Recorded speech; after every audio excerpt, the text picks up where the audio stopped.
प्रसाद मौर्य ने आज समाजवादी पार्टी से इस्तीफा देकर के जो है अपनी पार्टी करने का ऐलान कर दिया। मीटिंग कर रहे हैं, एमएलसी पद से भी इस्तीफा दे दिया। पीडीए के लगातार विकेट में कैसे देख रही है और क्या कहना चाहते हैं? मैं समझती हूँ कि चुनाव के दौरान स्वामी प्रसाद मौर्य जी पार्टी में आए थे और वो चुनाव नहीं जीत पाए थे। उसके बावजूद भी समाजवादी पार्टी ने उन्हें एमएलसी बना के विधानसभा में भेजने का काम किया है और हम स्वामी प्रसाद मौर्य जी का पूरा सम्मान करते हैं, हमेशा करते आए हैं। और जो समाज, अब आप बोलेंगे, नेक्स्ट सवाल करिए। अब पल्लवी पटेल जी ने भी पार्टी में रहते हुए और बगावत के सुर सामने ला दिए कि राज्यसभा कैंडिडेट को वोट ही करने देंगे। कहती है कि पीडीए के नाम पर छलावा कर रही है समाज। पल्लवी पटेल जी मेरी बहन जैसी हैं और बहुत सम्मान है मेरे हृदय में उनके लिए। और समाजवादी पार्टी के सिंबल से पल्लवी पटेल जी लड़ी थी और जीती थी। हम चाहते थे कि पल्लवी पटेल की जो माता जी हैं वो भी समाजवादी पार्टी से जीते और वो भी सदन तक पहुंचे, विधानसभा। लेकिन वो अपनी पार्टी के सिंबल से लड़ी और पल्लवी पटेल जी समाजवादी पार्टी के सिंबल से लड़ी और वो सदन तक पहुंची। हमें खुशी है और आगे भी इस तरह की कोई बात होगी तो हम पूरा समर्थन करेंगे पल्लवी पटेल। पीडीए का मतलब जो है पिछड़ा, दलित और अल्पसंख्यक है, तो क्या दलित और अल्पसंख्यक महिला नहीं हो सकती थी इन 3 कैंडिडेट्स में राज्यसभा की? मैं समझती हूँ बहुत छोटी लिस्ट थी, 3 लिस्ट की। और आपने अब जो कल लिस्ट जारी हुई है, आप उस लिस्ट की बात नहीं कर रहे हैं। जो लोकसभा की लिस्ट जारी हुई आप उसकी बात करिए। आप कहाँ छोटी छोटी बातें करते हैं? समाजवादी पार्टी ने हमेशा नेताजी के समय से पीडीए की बात करी है, पीडीए के लोगों को आगे लेके आए हैं। और समाजवादी पार्टी की जो विचारधारा है वो यह नहीं है कि पीडीए तक ही सीमित है।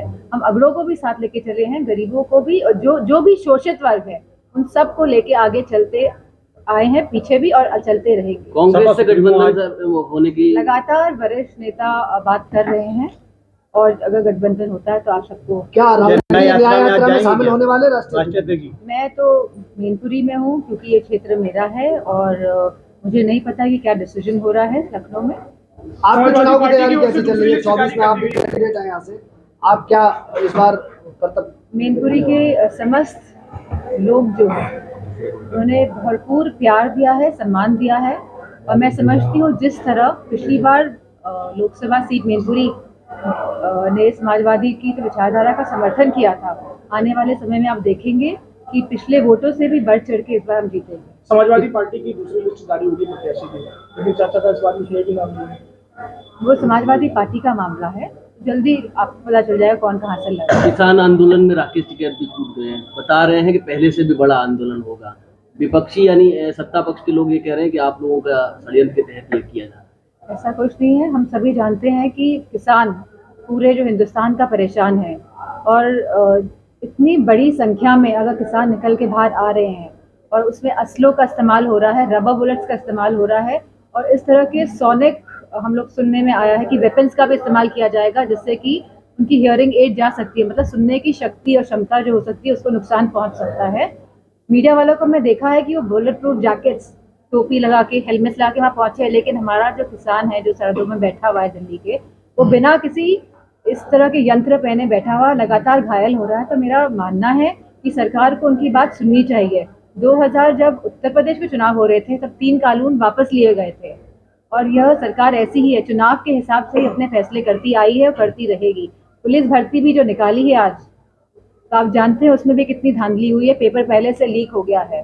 तो सरकार इस तरह जब इलेक्शंस आएंगे इस तरह के मुद्दे लेकर आएगी। क्या बीजेपी कह रही है भाजपा जीत रही है, आप किससे देखती हैं?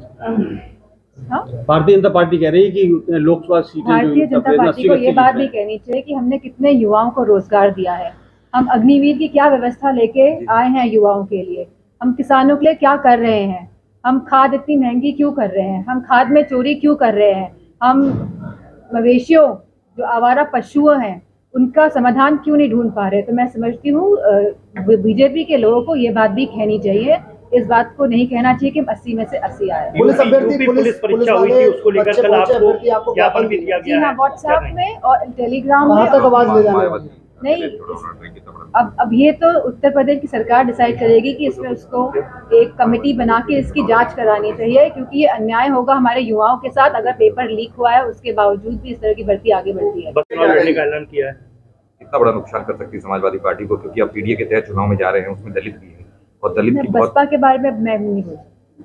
मैडम, सपा और कांग्रेस की टूट को लेकर क्या कहेंगे, क्योंकि अभी तक कोई सेटिंग नहीं बन पाई है। समाजवादी पार्टी के जितने भी हम लोग को चुनाव लड़ाने हैं, हम लोग ऑलरेडी इस पे डिसीजन ले चुके हैं कि कौन कौन कहाँ से चुनाव लड़ने जा रहा है। तो मैं समझती मजबूती के साथ समाजवादी पार्टी भाजपा का सामना करने जा रही है। क्या समाजवादी पार्टी की बसपा से, जैसा कि आपने बताया बसपा कहने को तैयार नहीं है, क्या गठबंधन की बात आगे जारी है? समाजवादी पार्टी बीएसपी को फिर से गठबंधन में लाना चाह रही है, इंडी गठबंधन में? मैं इस बारे में कुछ नहीं